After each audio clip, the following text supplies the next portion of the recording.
É uma várzea esse país. Se o alimento está caro, o governo agora decidiu que vai determinar o que você pode e não pode plantar. É ou não é o plano quinquenal de Stalin, que eu vivo comentando aqui com vocês e todo mundo me chamando de maluca?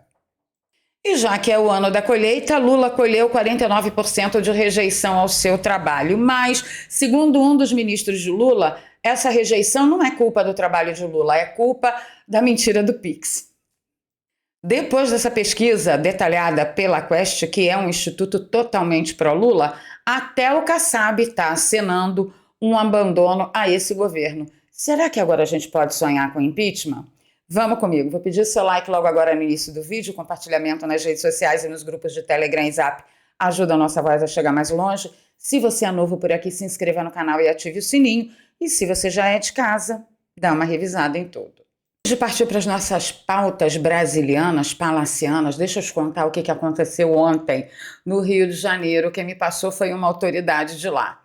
Olha que loucura com doideira. Várias viaturas paradas em delegacias porque não tem sistema no Rio de Janeiro inteiro para registrar boletim de ocorrência. Furto de cabos deixa a cidade da polícia sem luz. 15 delegacias são afetadas. A Polícia Civil informou que tenta identificar e responsabilizar os autores do crime. Light diz que o complexo de delegacias está recebendo energia por meio de um gerador enquanto equipes atuam no local. Mas, para a justiça brasileira, o problema do Brasil é a revista Timeline. O problema é mentir na internet, o problema é criticar político na internet, entendeu? 15 delegacias ficaram sem energia elétrica com aquela fila de viaturas nas portas para registrar os boletins de ocorrência, sem os quais nem o bandido que foi preso, nem o policial que prendeu podem ir para suas casas, prosseguir com suas vidas.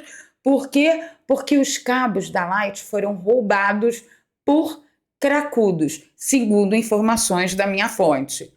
É o Brasil, meu amigo, mas ai de você se mentir na internet. Até operação com muita criatividade vão colocar em cima de você. É mole? Não é mole, não. Ontem eu deixei um post lá no meu X dizendo que a gente tinha que ficar de olho a partir de ontem, porque começava a era Galípolo, indicado pelo PT, Banco Central esse que o Janjo garantiu que ia ser absolutamente independente, e o Galípolo, no segundo dia de gestão, o primeiro dia dele foi ontem, hoje foi o segundo, anteontem, ontem foi o segundo dia, e na primeira reunião sob comando, Copom eleva a Selic a 13,25% ao ano. Eu preciso dizer para você que Gleisi Hoffmann veio na rede social dar um chilique e dizer que o Galípolo só está cumprindo a agenda do Campos Neto, que foi determinada desde o ano passado. Pois é, eles não se convencem, ou se convencem e fazem questão de ter a cara de pau de vir mentir para o pagador de impostos. Como que está a situação no Banco Central até agora? Por enquanto, parece que o Banco Central será a estrela de salvação de novo esse ano, se continuar do jeito que nós vimos que ficou. Mas eu garanto isso? Claro que não, né, brava gente? Vocês sabem muito bem. Vamos falar um pouco da crise do IBGE, que eu quero contar uma novidade para vocês. Mais de 600 servidores e diretores assinaram um documento com críticas à gestão atual do presidente do IBGE, Márcio Pockmann, disse ali uma colunista da Globo News. Mas eu também peguei no G1 uma matéria muito interessante a respeito desse assunto. Eu fiquei sabendo que o governo suspendeu a atuação da Fundação IBGE+, Centro de Crise contra a presidente do Instituto. Primeiro, eu não sabia que existia uma Fundação IBGE+. Terceiro, eu nunca podia imaginar na minha vida que essa Fundação IBGE+, seria o centro da crise contra o Pockmann, porque para mim a crise contra o Pockmann é essas mágicas loucas que ele está fazendo com os números, né? Mas aí, lendo a matéria, a gente começa a entender. Deixa eu mostrar aqui para vocês. O IBGE anunciou que irá suspender as atividades da Fundação de Apoio à Inovação Científica e Tecnológica do órgão, batizada de IBGE+. A iniciativa é considerada o epicentro de uma crise de insatisfação com o presidente do Instituto, Márcio Pockmann.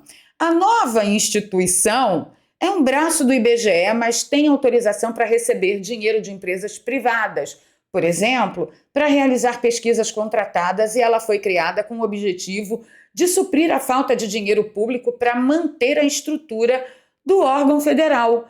No entanto, servidores demonstram insatisfação e defendem que abrir o órgão federal para investimento privado a partir de uma iniciativa controversa pode acarretar perda de autonomia e credibilidade a longo prazo.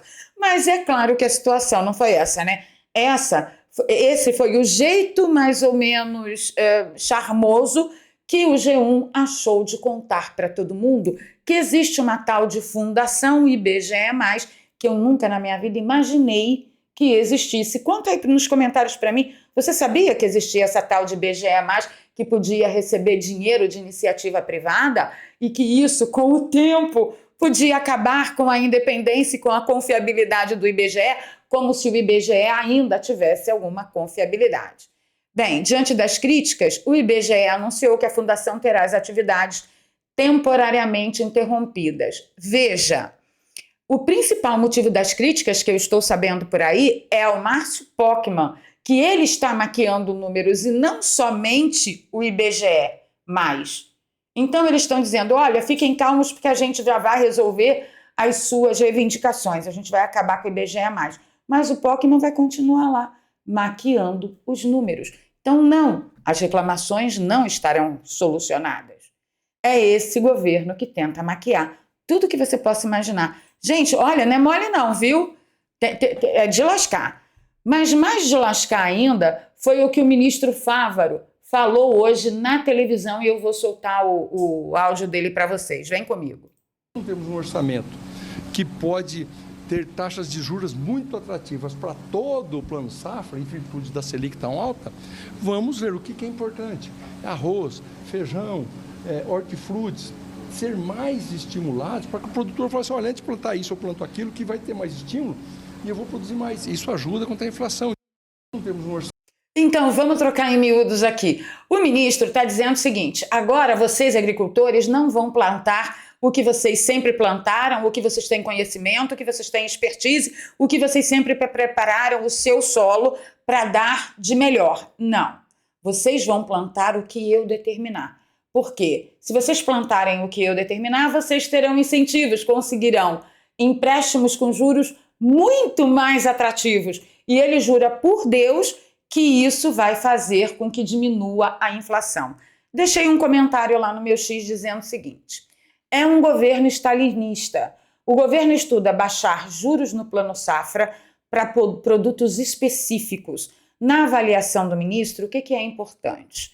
Arroz, feijão, hortifruti. Se você produz A, passe a produzir B para ter incentivo. No melhor estilo, a laranja está cara, come outra fruta. Isso, meus caros, chama-se perda de controle sobre o solo e sobre seus negócios. Vocês estão entendendo o que está acontecendo com o Brasil? É o plano quinquenal de Stalin em franca expansão. Isso já aconteceu na Ucrânia em 1928. O Holodomor aconteceu logo em seguida, em 1932. Enquanto isso, eles continuarão comendo lagostas às nossas custas. Mas você, produtor, não vai poder mais emplacar a sua expertise no que você é melhor para fazer. Você vai ter que produzir o que o governo mandar. Isso aconteceu, gente. Stalin fez isso com os produtores da Ucrânia. E é esse tipo de plano que a equipe do governo de Lula pretende estabelecer no Brasil. A pátria grande, uma grande União Soviética. E se você discorda de mim, deixa aí nos comentários, por favor. Eu vou super compreender. Já que a gente está falando de plantação e colheita, foi o ano da colheita, né? 2025 vai ser o ano da coleta. Janjo colheu 49% de desaprovação ao seu trabalho. Pela primeira vez, o índice de desaprovação bateu o índice de aprovação. E o que chama atenção aqui? O Quest é um instituto basicamente a serviço de Lula, tá? Então, é o ano da colheita. Toma a colheita pela cara. Engraçadinho. E claro que já veio o ministro de Lula, né, dizer que o aumento da reprovação a Lula é fruto da crise do Pix. Não tem mais nada. Não tem nada a ver com você ir no mercado, pagar R$50 uma garrafa de azeite, pagar quase R$50 no quilo do café. Não tem nada a ver com isso. A culpa da desaprovação do trabalho de Janjo é do Nicolas Ferreira, que fez aquela fake news do Pix, tá? E com essa taxa de desaprovação, até a agência de propaganda oficial do regime mencionou uma fala de Kassab, que tem 3 ministérios no governo Lula, que falou algumas verdades a respeito do pai dos pobres. Presidente de um partido aliado do governo federal, que é o Gilberto Kassab, do PSD, disse pela manhã que se a eleição fosse hoje, o PT de Lula não se reelegeria. Afirmou também que há uma indignação crescente com o governo que pode desaguar num cenário parecido com o de 2016. Lembrando, cenário em que houve crise econômica e manifestações pedindo o impeachment da então presidente Dilma. Será que a gente pode ter alguma esperança? Estão deixando a gente sonhar. Senhores, agora é sério, a gente precisa se livrar desse governo. O que o Fávaro falou, isso é tão grave, mas de um tanto, em tantas camadas, que vocês não podem imaginar. Se vocês nunca leram nada a respeito de Holodomor, dá uma gugada, que vocês vão entender como que começou aquele processo que escravizou absolutamente todos os cidadãos ucranianos, imputando uma grande escravidão que os levou à morte por fome proposital. Dá uma gugada aí, vamos dar uma pesquisada. E aí a gente para lá com toda essa bagunça de sinalização de Kassab, dizendo que o governo de Lula tá ruim, vamos desembarcar do governo, e a gente começa a sonhar com impeachment e tal, e ainda tem gente na rede social falando contra o acordo de Jair Messias Bolsonaro em apoiar Alcolumbre e o Hugo Mota para garantir pelo menos 4 comissões na nossa mão para impedir o avanço da agenda deles sobre nós. Eu fiz o recorte do vídeo de ontem, coloquei lá no X e o Mário Frias comentou, né, que eu fiz o que alguns deputados inexplicavelmente não fazem, não fizeram. E aí teve o TBL que disse o seguinte: pois é, eles não negociam princípios. Daqui a pouco estão votando com Lula para garantir algum cargo ou comissão. E eu me dispus a responder o TBL porque eu sei que foi exatamente esse o argumento do nosso querido Rodrigo Constantino.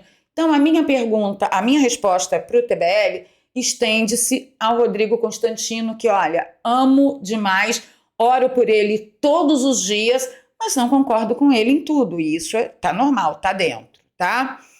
Então, o TBL diz, né, esse pessoal que não faz, eles não negociam princípios. Daqui a pouco vocês estão votando com Lula para garantir algum cargo em comissão. E aí eu perguntei para ele, como que você pretende fazer oposição estando fora do jogo? Gritando, berrando em tribuna, falando alto em microfone, dançando rumba em mesa, fazendo escândalo no meio da rua, chamando manifestação que ninguém dá a menor confiança? Isso pode deixar que a gente faz. Nós elegemos políticos para fazer oposição política e ficar berrando lá na tribuna não nos ajuda em absolutamente nada. O que nos ajuda é ter, por exemplo, alguém como Nicolas Ferreira na Comissão de Educação barrando tudo que ele barrou no último ano. A Carol Detone na Comissão de Justiça, na CCJ, barrando tudo que ela conseguiu barrar. Porque, gente, não é só o que nós aprovamos. É o que nós conseguimos barrar da agenda deles contra nós, contra a nossa liberdade, contra a nossa propriedade privada, contra os nossos direitos individuais. Isso é tão importante quanto aprovar alguma coisa. E onde que se faz isso? Principalmente nas comissões, porque é na comissão que nascem os projetos que irão ou não à votação de projetos de lei, que serão ou não aprovados. Vocês entenderam? E teve até um outro comentário que a pessoa disse assim: eu duvido que se fosse ao contrário que a esquerda toparia um negócio desse. Eu perguntei para o cidadão: meu filho, você esqueceu quem é o vice-presidente de Lula? Quem é o vice de Lula? Alckmin, que cansou de dizer que Lula voltar ao poder era o criminoso voltar ao local do crime. É claro que eles fariam, porque eles entenderam no final das contas que para fazer política é preciso ferramentas e meios de ação. meios de ação, comissões. Nós temos direito e não vamos abrir mão delas. Pronto. E claro que além das críticas, né, ao acordo que Bolsonaro fez, também tem as teorias da conspiração, como David Agap fala. Para fazer acordos é preciso dar em troca. Você aceitaria trocar a anistia das vítimas do 8 de janeiro, presas por crimes que não cometeram, pela anistia dos ministros do STF por crimes que de fato cometeram? É uma sugestão, né? Ele está fazendo uma ilação. Eu digo a você, Davi, que não. Eu não faria isso, o Bolsonaro não faria isso, e a nossa moeda de troca é outra, com Davi Alcolumbre. E nada tem a ver com o ministro do STF. Tá bom? Eu falei sobre isso ontem com vocês. E aí já está de vento em popa ali sendo comentado nas redes sociais, que a moeda de troca é Ratinho como candidato à próxima eleição à presidência, com Michele Bolsonaro de sua vice. Gente, não se espantem, porque até 2026, na data da eleição chegar, vão arrumar tanta tentativa de substituição a Bolsonaro que vocês vão ficar horrorizados. Amadureçam e não surtem com essas possibilidades, no mínimo tacanhas. Bolsonaro é a pessoa, nós não abrimos mão dele. Certinho, certinho. E para quem pensou nessa possibilidade, eu deixo um recado aqui da minha Grok, lá a minha inteligência artificial americana do X. Certinho? Então tá bom. Ficando por aqui, pedindo seu like, seu compartilhamento. Se você gosta do meu trabalho, aqui tem um Pix, é doarpravaleria@gmail.com.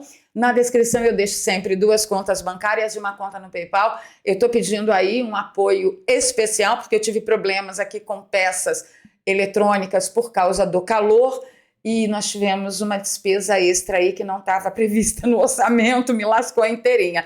Então, se você puder, apoie a gente, tá bom?